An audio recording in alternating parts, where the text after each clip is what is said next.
gobolka Kashmir waxa uu ku yaalaa waqooyi galbeed dalka Hindiya waana mid xuduud kala leh dhanka waqooyi bari ismaamulka Uyghur ee Xinjiang halka dhanka bari uu xad kala leeyahay ismaamulka Tibet waxaana labada ismaamul ay qayb ka yihiin dalweynaha Shiinaha koonfurta waxa uu soodin la wadaagaa gobolada Hindiya ee kala ah Himachal Pradesh iyo Punjab dhanka galbeedkana Pakistan halka cirifka waqooyi galbeedna uu ka xigo Afghanistan taas oo ku bidaaminaysa in gobolka uu ku yaalo meel istiraatiiji ah bad ahaan Kashmir waxa ay ku fadhisaa 85,800 oo mayl oo laba jibaaran waxaana gobolku uu ka kooban yahay dhul hoose buuraley iyo dooxooyin qoto dheer iyadoo deegaanada qaar ay kala qaybiyaan dhul kaymo ah oo aad u cagaaran kuwaas oo dalxiisayaashu ay waqti ku soo qaataan balse ku dhawaad 50 milyan oo sano oo ay jirtay buuraleyda Himalayas ee Kashmir waxa ay soo saareen dhaqdhaqaaqyo muujinaya dhul gariir culus kuwaas oo laga xusi karo dhul gariirkii ugu xooganaa ee 2005 oo sida la xasuusto burburiyay deegaanka Muzaffarabad oo ah xarunta maamulka Asad Kashmir dhan kastaba Kashmir oo halka ay ku hardamayaan Pakistan iyo Hindiya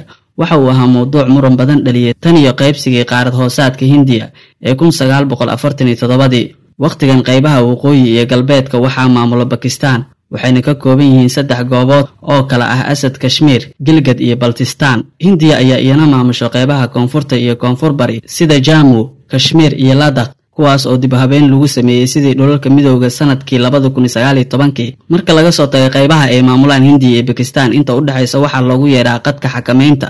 ka oo lagu heshiiyay 1972 inkastoo labada wadan midkoodna uusan aqoonsaneyn xuduud caalami ah Pakistan iyo Hindiya labada dal ayaa mid walba sheeganaya milkiyadda dhulka gobolka Kashmir taas oo gobolka ka dhigtay midka ugu halista badan qaaradda Aasiya maadaama ciidamada labada dal ee xadka ay yihiin kuwa feejigan oo saacad walba u diyaaray inay u dagaalamaan qadiyadda dhuleed ee dawladahoodu aaminsan yihiin tan iyo sanadkii 1989 Kashmir waxa ka socday kacdoon hubeysan oo ka dhan ah maamulka Hindiya iyadoo falaagada hubeysan ay si isku mid ah u beegsanayeen ciidamada ammaanka Hindiya iyo dadka rayidka ee dalkaasi falaagadan ay Hindiya ku eedeysaa inay taageerto Pakistan inkastoo Pakistan ay si joogto ah u beenisay arrintaasi haddana waa kuwa dagaal joogto ah ku haya goobaha Kashmir ay ka maamusho Hindiya labada dal qudhooda waxa ay gobolka Kashmir ku dagaalameen marar kala duwan waxaana dagaalkii ugu dambeeyay uu dhacay 1999 dagaalkaas oo socday muddo 2 bilood ah waxa ku geeriyooday dad fara badan oo u badnaa askarta labada dal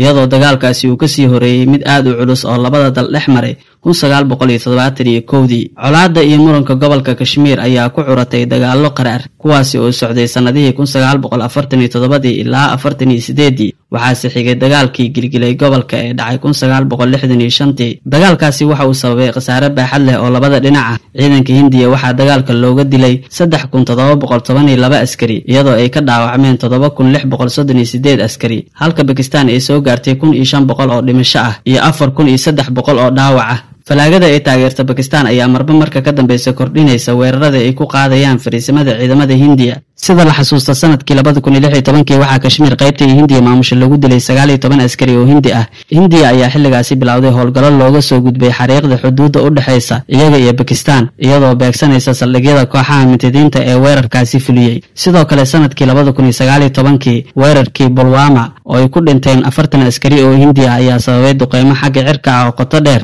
kuwaas oo dhex maray labada dal qadiyadda gobolka oo dal walba meel adag uu ka taagan yahay ayaa sababaysa in muranku uu sii jiro dirartuna ay xili walba qarxi karto waxaana toddobaadkan mar kale xoogeystay cabsida laga qabi karo in labada dal uu dagaal culus dhex maro maadaama weerarada gantaalaha ay isku adeegsadeen caalamka ayaa sidoo kale walaac ka muujinaya isla markaana ka digaya in labada dal ay isku adeegsadaan hubka nukliyeerka taas oo halis u horseedi karta gobolka Hindiya iyo Pakistan ayaa u muuqda kuwa dhagaha ka fureysanaya baaqyada caalamiga ah ee dunidu ku dalbanayso in xaaladda la qaboojiyo lamana oga halka uu xaalkoodu ku biyo shuban doono inkastoo la rumaysan yahay in si fudud aanay ku soo idlaan karin dooda iyo loolanka gobolka Kashmir ee sanadaha badan taagan